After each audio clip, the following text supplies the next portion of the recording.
Listen on demand. Brought to you by 680 News. Guys, I am so happy to have a chance to sit down and talk to you again. It's been a little while, but at least I'm one of the few people can say that I interviewed you guys right from the beginning, and wow, what a journey. Congratulations, guys.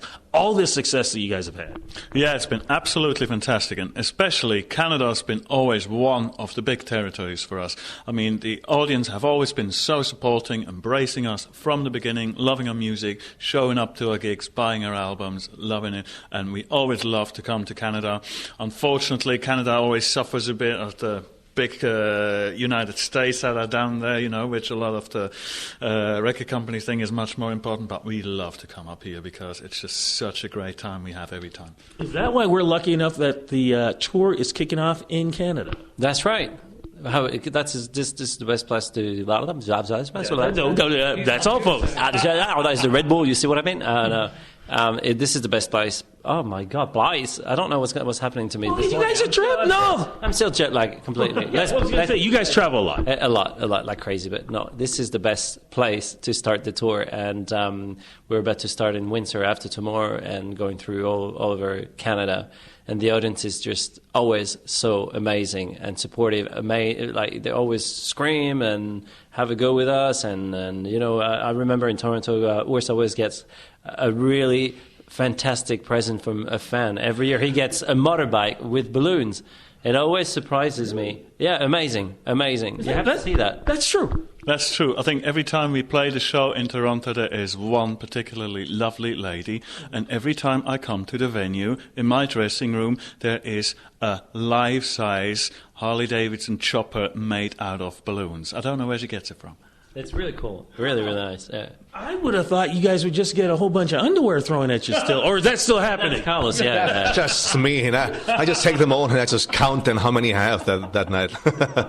What is the show going to be like? How is it changed up from what we've seen in the past? So the show is going to be on stage 37 musicians. We can have, of course, video contents and everything, but it's going to be more Il Divo and orchestra. And we're going to be to try as close as possible to the audience and show our personalities. We have a lot of fun, and it's a really fantastic show because we really try to make it very, very intimate. Well, but I've also been hearing too. Who's doing the kids' songs? Frenchie. Can you explain this to me, please? Yeah, I can tell you. This is the longest moment for the three other guys, and they're like, "Oh my God!" Can you explain this to us as well, please? Yeah, let me tell you. When I do that during the show, they all went, like, "Okay, we can go for a beer or anything else." Because I never realized, but I like talking. So on stage, I start talking about my life. I became a father for the third time, actually, and thank you very much. I've been really very lucky. See, they're falling asleep. I try to make it short, but somehow I wanted to give a bit of a hint to the audience of how my life is right now, and so I've been, again, having to sing kid songs, nursery rhymes, and then I want the audience to try to sing a French song with me, so I try to make them participate to it. Do you think maybe your kids are starting to get that little itch that, who knows, Il Divo 2, 3, 4, I don't know. Oh, yeah, and let me tell you, they already have the favorites, actually. They love Carlos or Urs or David, and, they always come around and say, I'm missing them. They love it. They're just starting realizing at 4 what Daddy's doing, and which is... it's quite embarrassing when you go to school because they go, Daddy, I saw you on TV. And you're like, no, I don't, I work in real estate, or, I try, I don't want people to look at me differently. So it is really fantastic to have them around. And they're actually here in Montreal. They're going to be based for 2 weeks. I'm going to be flying in and out. So I can get to share the Canadian culture with them. That is cool. I love that. But the other thing that's so cool about with Il Divo, do you guys think about that when you first got together? This was a concept nobody really knew anything about. And when you think about it now, there's like the Canadian tenors kind of followed in your footsteps. There's that the 3 young guys from Italy. Yeah, there you go. I couldn't say the name if I tried. Following your footsteps. You guys opened up a genre that a lot of people never even thought of, and it's huge now. Well, it is an amazing compliment to have these different groups that kind of cropping up and having a similar look or feel, or trying to create the sound that we do. But to be fair, what it is that we do is because of doors that were opened to us by opera singers collaborating with pop singers, like Pavarotti and friends, singing with Bryan Adams in different duets. In that scenario, the pop was one thing and the opera was the other thing, and so the four of us trying to blend those two styles and figure out how to negotiate how to get from point A to point B, that was, I guess, the revolutionary part of it. But I take it as a great compliment that these other groups have kind of cropped up, and who knows, what they're doing might open doors for the next groups, and it continues on, and especially here in Toronto, in Canada, there's such a wide acceptance of all the different kinds of music. There's jazz festivals happening all the time. There's concerts always going on, and I think it's great. And Canada was definitely one of the first countries to embrace this kind of fusion of what we do. It's fantastic. And what you were just saying about festivals, because I was going to ask you about that too. Do you think there will ever be a time where we have just, I don't know, an all-day festival, classical music?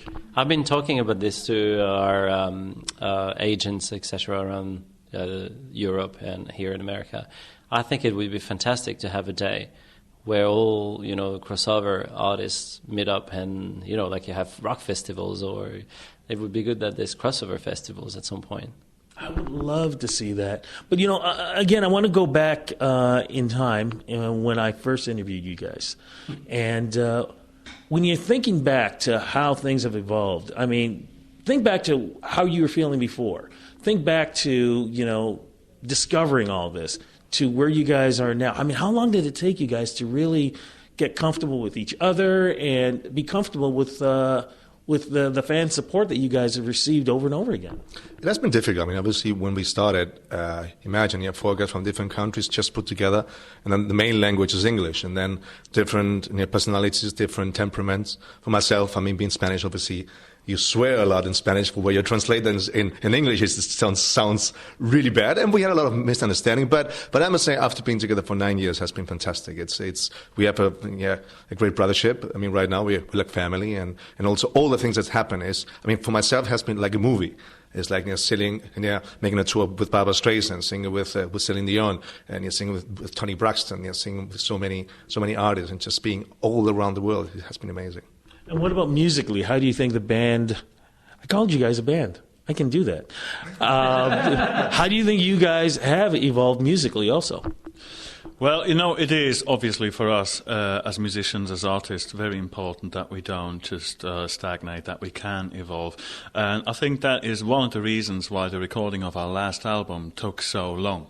We really wanted to go kind of back to the roots and give ourselves all the time we need to just come up with something creative, with something fresh. And we've tried a lot of different things on that last album. We tried new producers. Some of them worked out, some of them didn't.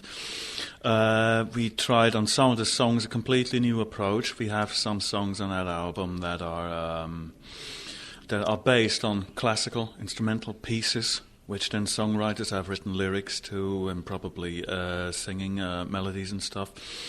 So you just gotta find ways to keep moving forward or sideways, but just in one direction. You just do not want to stand on your spot, because otherwise it gets boring for us, and that's obviously that's killing. If we don't enjoy, if we don't believe in what we're doing, then there's no way that we can generate a buzz with our audience, because we sing about love, we sing about passion, and we love singing, and there's nothing we love more, and we want to transmit that emotion to when we sing to an audience.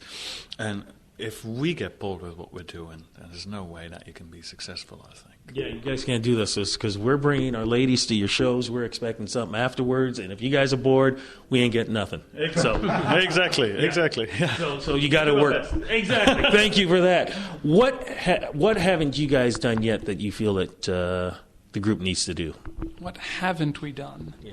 That's kind of difficult question, because when we started out, there was no template. It was just sort of put the four of us in a room with some songs and see what happens. And it's been kind of that process every album, every tour has evolved organically, and it hasn't evolved out of kind of this idea of trying to sidestep. There's a desire, like as Urs said, to not stagnate, but we don't really know what that is. Like we have ideas, doing duets with people, but we've done duets with people. But there's more people to do duets with if they're interested. There's ideas to create theme albums. There's ideas to, try and just continue on with the touring and just make sure that when people come back to see the show, like for example with this tour, I know that there's a perception that Il Divo is what it is, and that if you've seen it once, that's enough. And we really kind of went out of our way on this tour to not reinvent the wheel per se, but to really make sure that it's not the show that we brought last time. That if people come and see the show again, they will have a different experience. They'll have a different emotional journey that they go on. And I think this is really a good portion of what the success of Il Divo is all about, is making sure that not only do we enjoy what we're doing, but that the audience enjoys what we're doing, and that it's never the same twice. And I cannot wait for that. I mean, ACC, you guys are performing there. I think it's going to be fantastic. Any chance that you guys are going to be going back into studio soon, recording new music, or even thinking about it? Well, we are in the process right now. When we have time off, instead of having time off, we go to the studio with new surprises for the audience. But well, I cannot tell nothing else. Oh, come on. You can't say a word. I can't say a word.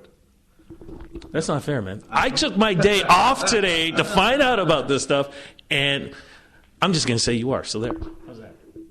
I mean, of course, it's going to be something new coming out, but I don't tell the date. I don't say anything else. All right. Then I guess what we're just going to have to do is check the website, follow you guys on Twitter. Where do we go for all that? Twitter, Facebook. We always try to keep posted our fans and everyone else. But you have no clue what your Facebook or Twitter is. Yeah, Facebook. No, IlDivo.com. Oh yeah, you mean I don't. No, yeah, we do have we do have Twitter. Carlos and I do the Twitter. Yeah. Sebastian does the Facebook. Urs is resistant to social media. Why am I not surprised? but you can find all of the information, all of our @s for Twitter, and all of the pages that we have on IlDivo.com. Fantastic. Guys, thank you so